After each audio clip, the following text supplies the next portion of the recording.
Well, hello everyone and welcome back to another Theme Park Obsession video. My name is Dylan and thank you so much for tuning back into the channel. Today I'm hanging out at Disneyland because I wanted to talk about Lightning Lane and why I think it should be more expensive.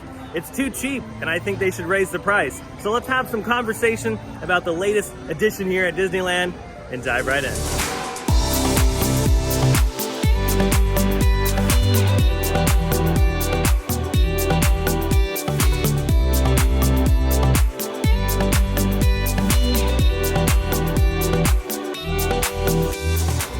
Now, Lightning Lane at the Disneyland Resort and Walt Disney World have been a thing now for a few months, and it is very popular. At least 50% of the guests are using it, according to an earnings call not too long ago. They were saying that so many people are using the service, a lot of people are liking the service, but I think there are some shortfalls because what's happening is so many people are using this particular service that it ends up just crowding the Lightning Lane line.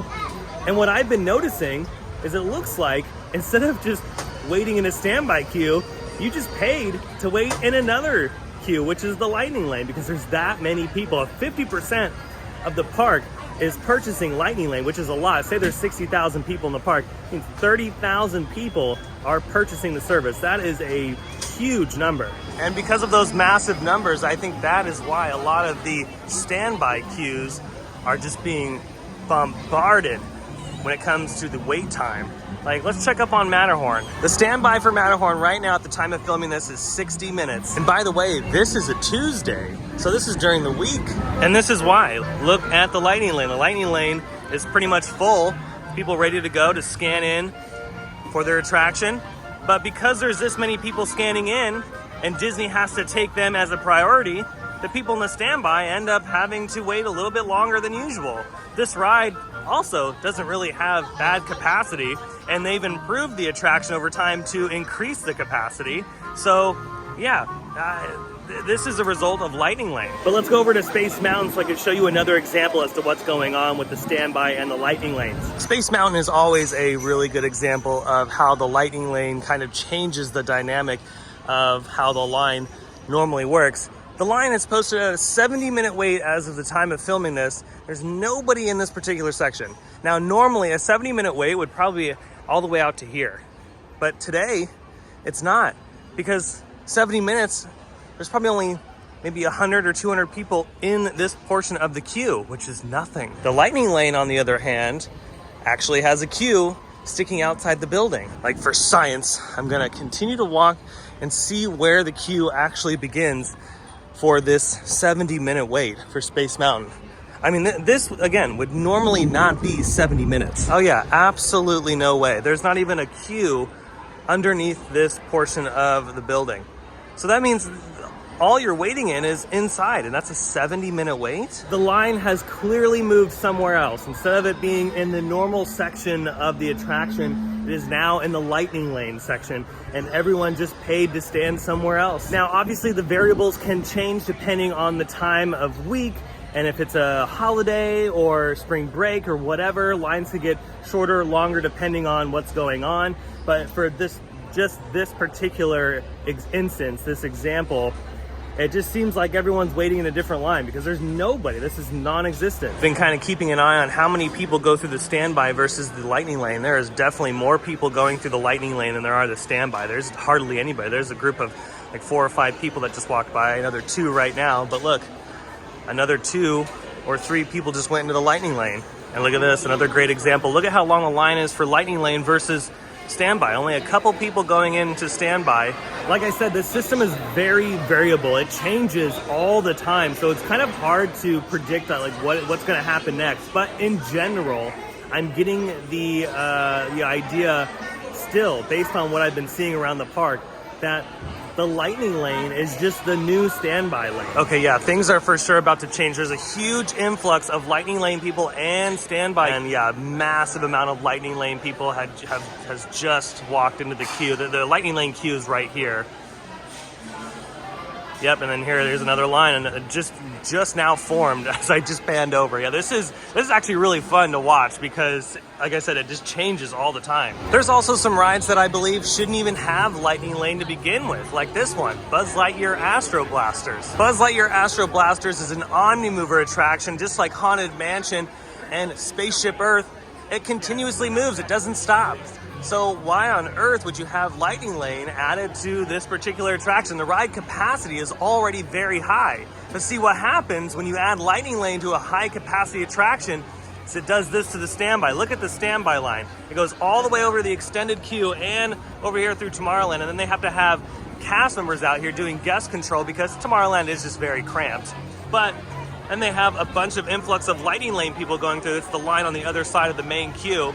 Again, I don't think Buzz Lightyear Astro Blasters needs it. It's just one of these examples of like, okay, let's just add an attraction to the laundry list of things so we can justify this many people spending the money, you know? Now, I don't blame the 50% wanting to purchase and use the service because when people go on vacation, they want to make the most of it, and they're already spending so much money, much valuable money as it is, that they just want things to be perfect. They want to be able to go on all the rides and attractions. And so, yeah, I get why people would want to spend the extra 20 bucks and then get the individual Lightning Lanes just in order to make sure that their vacation was stellar. Made it to Galaxy's Edge because we're going to check up on Smuggler's Run. But Cedar Fair Parks, Six Flags Parks, and Universal Parks also offer a expedited line system, skip the line system.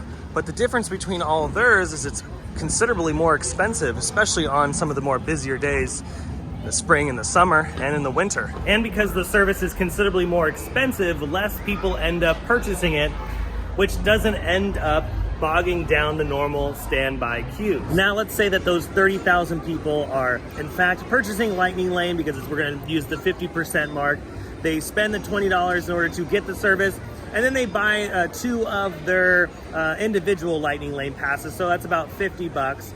Now, when you multiply that by 30,000, it's about $1.5 million in revenue for the day. But let's say that Lightning Lane didn't cost $20 and cost $149. And if only 11,000 people between both parks purchased that Lightning Lane at $149, Disney would in turn make $1.6 million in revenue for the day. So another $100,000 more than 30,000 people purchasing it. And once again, look at this. This is the standby queue for Smuggler's Run, one of the newest attractions here at the park. And there's barely anybody in the standby queue. That's because more people are going through the Lightning Lane. Once again, especially on these busy days, it seems like folks are spending the $20 to not really skip much of anything, but just wait in a different section of the building. Now, I don't think Lightning Lane should be priced at a fixed rate. I think the price should change similar to the ticket prices do, depending on the time of year and the day. Obviously, during the week, it could be a little bit cheaper, but then on the weekends and during holidays and break times, it should be more expensive. At base, I think Lightning Lane should be at least $100. Yeah, I know that might shock some of you because you're like, Dylan, Disneyland's already so expensive as it is.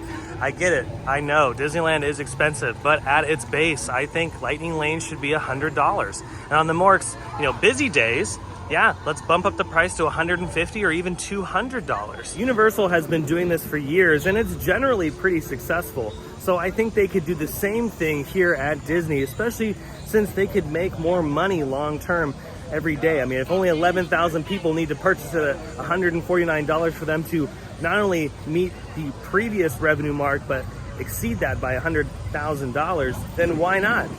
I don't see why you wouldn't do that. Oh yeah, another ride being plagued a little bit by the Lightning Lane. Now, obviously these attractions, especially these really big marquee attractions, are gonna be more popular in general, so the lines are gonna be a little bit longer than the other attractions in the park, but at 65 minutes all day, sometimes 120 minutes all day, that is pretty excessive. And that's a lot of time. That's almost a true 120 or a true 65. That's a lot of time people are spending in line and not elsewhere in the park spending money. It should always be in Disney's best interest to get people on and off the attractions as quickly and efficiently as possible, because when you do that, it gets people back onto the main thoroughfares, spending money on merchandise, food and beverage, and of course, just having a good time in the park. You don't want them waiting in line for too long, because then you start dipping into the guest satisfaction rate.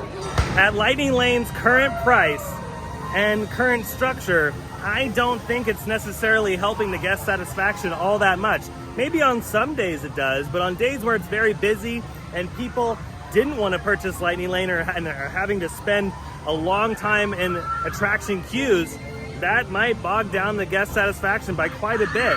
And that's just because, again, Lightning Lane is so cheap that so many people can purchase it, and there aren't any limits on how many they sell in a day. Now, if Disney's not willing to change the price of Lightning Lane, that could definitely be an option where they limit the amount that they sell in a day, especially on these very busy days. To be completely honest, I don't think 50% of the people should be able to purchase Lightning Lane. I mean, that's a huge ratio, and that's why it ends up being just a really mishmash experience for so many guests. It should be capped, just like the reservation system.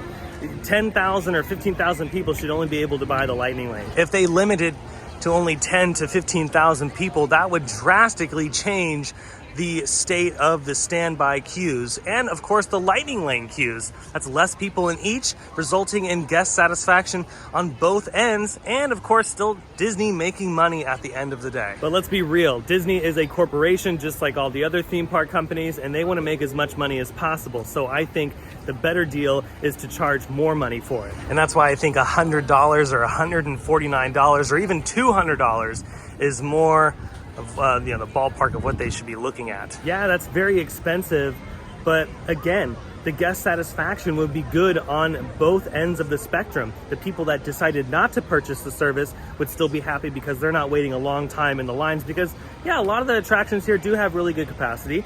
And two, the people that did purchase the Lightning Lane at $149 are happy because they just walk right up to the attraction. They don't have to wait an additional 10 minutes because the Lightning Lane is backed up.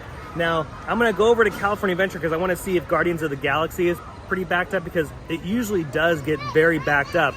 And that proves my point, in which, yeah, all these people are paying the $20 to just stand in another line. And I've waited in that line before, and it ends up being like 30 or 40 minutes sometimes, which is pretty insane. Like, you're not really saving a lot. Now, obviously, like I said, it changes if the park is very slow, but on days like this where it's generally busy, and let's face it, Disneyland is always busy, it doesn't really justify it. And I would rather spend more money on being expedited a little bit quicker. Now, when it comes to Guardians of the Galaxy, what ends up happening over there, like I was saying earlier, is that Lightning Lane line ends up going all the way into Avengers Campus. It gets relatively long, and you're only skipping the outside portion and a very small section of the indoor portion of the normal queue.